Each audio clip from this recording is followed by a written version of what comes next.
До 1700 выездов в сутки регистрировалось на республиканской станции скорой медицинской помощи. Но и сейчас нагрузка остается высокой. Обсудим подробнее работу врачей прямо сейчас в программе интервью в эфире главного телеканала республики. Сегодня с нами Аяз Камалов, главный врач республиканской станции скорой медицинской помощи и Центра медицины катастроф.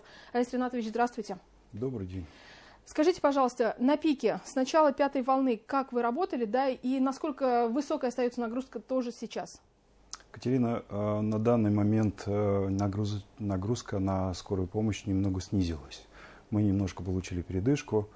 Самый пик выездов скорой медицинской помощи пришелся, наверное, на середину января начиная.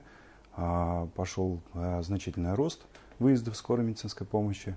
Достигли пика, и где-то, пожалуй, что в течение недели мы отмечаем где-то процентов на 10 снижение количества выездов нашей скорой помощи. Но это не сильное снижение.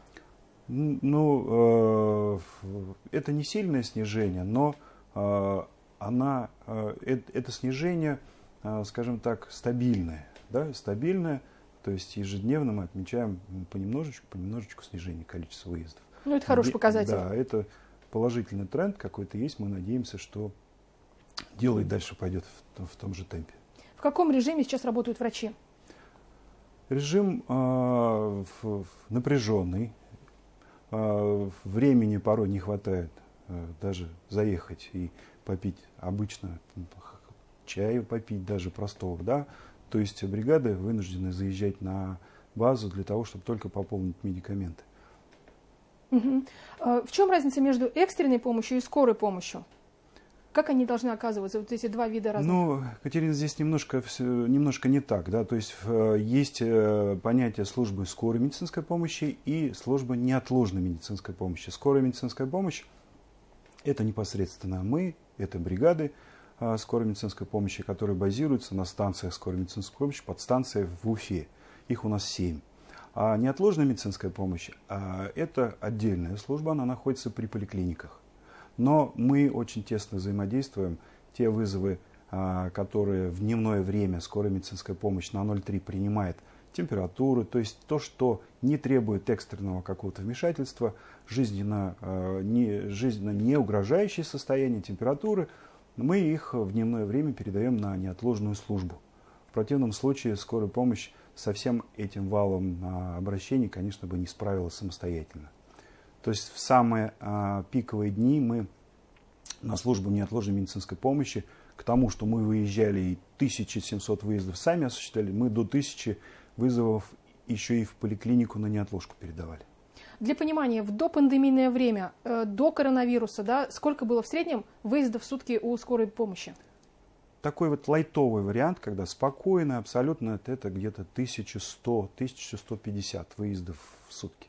Угу. То есть чувствуете разницу практически в 2 раза. Расскажите, пожалуйста, про объединение скорой помощи. Да, для чего это проводится в нашем регионе и какие цели преследуются? Объединение в скорой медицинской помощи началось в 2019 году. Планируется до конца 2022 года организовать 10 межмуниципальных станций скорой медицинской помощи. На данный момент завершается процесс объединения в Стерлитамакской скорой медицинской помощи с присоединением 6 районов. Для чего это производится? Конечно же, в первую очередь для того, чтобы улучшить качество и время доезда скорой медицинской помощи до наших граждан. Цель благая только одна.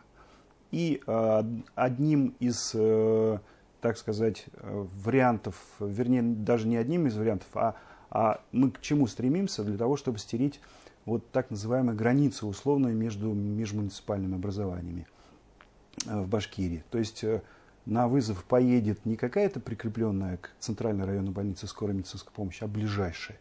Она может быть и из соседнего района. То есть если какая-то деревня, поселок находится территориально ближе условно к чужой центральной районной больнице, туда поедет та скорая, которая ближе, для того, чтобы просто улучшить время доезда. На селе как будет организовано? Вы уже отметили, что чем ближе, тем быстрее приедет. Да? Да, конечно. Вот можете ли вы привести примеры, где это уже заработало? Это заработало в Нефтекамске межмуниципальный медицинский округ. Эффективность видите? Да, мы видим эффективность, потому Какую? что, во-первых, время обработки звонков. Все звонки поступают в оперативный отдел, то есть организуется в каждом межмуниципальном образовании в отделении скорой помощи централизованный оперативный отдел, который начинает заниматься только тем, что собирает все звонки, принимает, не отвлекаясь ни на что, на другое. То есть оперативность реагирования на вызовы и оперативность передачи этих вызовов бригадам скорой помощи. То есть когда есть один центр, один мозг, работа построена на строгих алгоритмах, естественно, это все приводит к сокращению времени приема звонка, времени передачи этого вызова бригаде, и время реагирования быстрее бригада выезжает туда, кто нас ждет.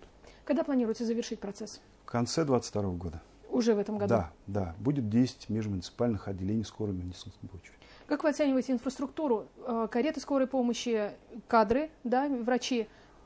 Что касается политики республиканского руководства, она позволила в последние 2-3 года значительно улучшить состав автомобилей скорой медицинской помощи.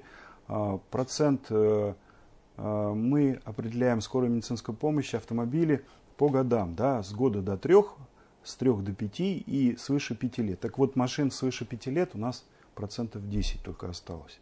То есть все остальное значительно произошло обновление автопарка. Ну и автопарк, думаю, как раз эти 10% тоже в порядке очереди будут заменены.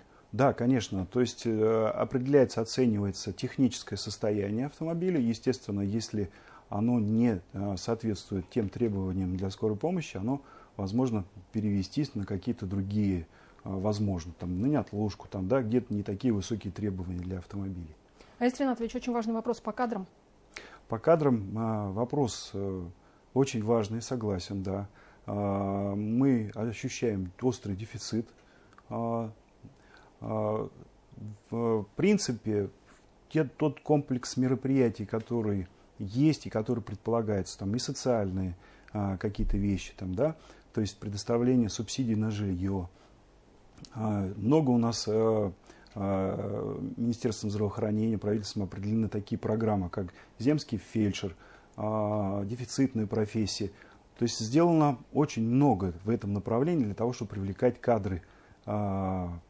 Процесс идет, но пока медленно, хотелось бы лучше.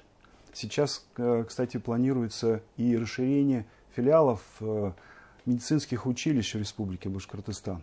То есть это тоже поспособствует для того, чтобы сельские ребята, им не нужно было ехать куда-то за пределы Республики Башкортостан. Они могли бы в своих каких-то близких к ним городах поступить в медицинское училище, тем самым тоже решить наш кадровый вопрос. Ну, кстати, да, Башкирский государственный медицинский университет уже объявил об этих планах, поэтому мы рекомендуем телезрителям, чьи дети, либо кто планирует связать свою жизнь с медициной, узнать подробности уже непосредственно в ВУЗе. Да, конечно, конечно, Катерина. Мы сейчас говорим о том, что с 1700 до 1500 звонков в среднем в сутки снизилось количество обращений в скорую помощь. Да? Мы понимаем, что нагрузка высокая. Есть ли вероятность того, что скорая помощь не приедет? Такое может произойти? Такого произойти не может. Не может. Скорая помощь в любом случае приедет. То есть мы своих коллег подстраховываем. То есть мы вызовы, которые днем передаем на неотложку, да, температурные. То есть если, скажем, наши коллеги в связи с тем, что у них очень серьезная нагрузка на поликлинике, да, они могут прийти не сразу, там, не через 2, не через 3 часа. Я к вашим словам добавлю, что до 100 пациентов принимает в среднем терапевт в поликлиниках сейчас. Это данные Минздрав, который озвучивал. Да, то есть нагрузка сумасшедшая. И поэтому я прошу наших граждан отнестись с пониманием. Да? То есть в любом случае, либо они придут, либо мы доедем. В любом случае. Такого не бывает, чтобы скорая не приехала. Аист Ринатович, ну и ваши рекомендации жителям республики, да, все-таки вы видите изнутри ситуацию, чаще всего с какими обращениями к вам идут люди, звонят, вот они в 03-112, да, что вы можете порекомендовать вот в это время? Наверное, я не могу сказать нашим гражданам о том, что не вызывайте скорую помощь, это будет вообще глубоко неправильно. Да? Каждая ситуация, она бывает разная. Но подойти скажем так, более, скажем, утонченно к этому вопросу, может быть, подумавший, да, то есть если температура там 37, ну, допустим, с небольшим, ну, наверное, имеет смысл все-таки вызвать на дом врача из поликлиники, да, есть специальный номер, там 122 и так далее.